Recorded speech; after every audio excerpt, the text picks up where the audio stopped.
Hello বন্ধুরা, কেমন আছো তোমরা সবাই? আশা করি তোমরা সবাই ভালো আছো। অনেক দিন পর কিন্তু আবার চলে এলাম তোমাদের সঙ্গে আমার ডেইলি লাইফে অনেক জিনিস শেয়ার করতে।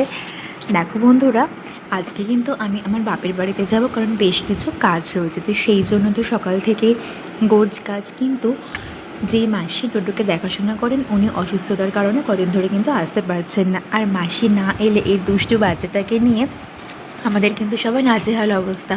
তো কোনো রকমের বেলা করে চা বিস্কুট আর লাঞ্চের সময় ব্রেকফাস্ট করে তাড়াতাড়ি করে স্নান করে যেই গোছকাজগুলো বাকি আছে সেগুলো কিন্তু সব সেরে নিয়েছিলাম।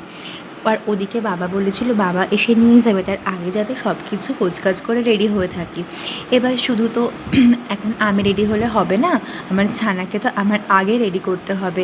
তো ছানা যখন ঘুমাচ্ছিল তার ঠাম্মির কাছে, তো সেই সুযোগে আমি সব কিছু গুছিয়ে টুছিয়ে আমি নিজে রেডি হয়ে গেছি। তারপরে কিন্তু ছেলেকে রেডি করে নিয়েছে। আর ওদিকে তো মা বাবা অর্থাৎ আমার শ্বশুরমশাই শাশুড়িমার মন খারাপ। ঠিক একইভাবে যখন সোদপুরের বাড়ি থেকে অর্থাৎ আমার বাবার বাড়ি থেকে আমি এই শ্বশুর বাড়িতে আসি, তখন কিন্তু আমার বাবা মারও এই সেম হয়, এই মন খারাপ।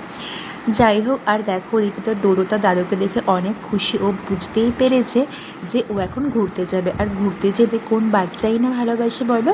আর গাড়িতে উঠতেও খুব ভালোবাসে, আর গাড়িতে উঠেই খালি এটা ধরবে সেটা ধরবে। তাই তো বাবা বলছিল ওকে নিয়ে আর সামনে বসা যাবে না। আর দেখো, ফ্রাইডে যেহেতু আমাদের ভেজ থাকে, তা আমার রাত্রিবেলা হয় নুডলস বা রুটি খেতে ইচ্ছা করে, তাই জন্য খেয়ে নিলাম চাউমিন, আর তারপরে খেলাম আমটা।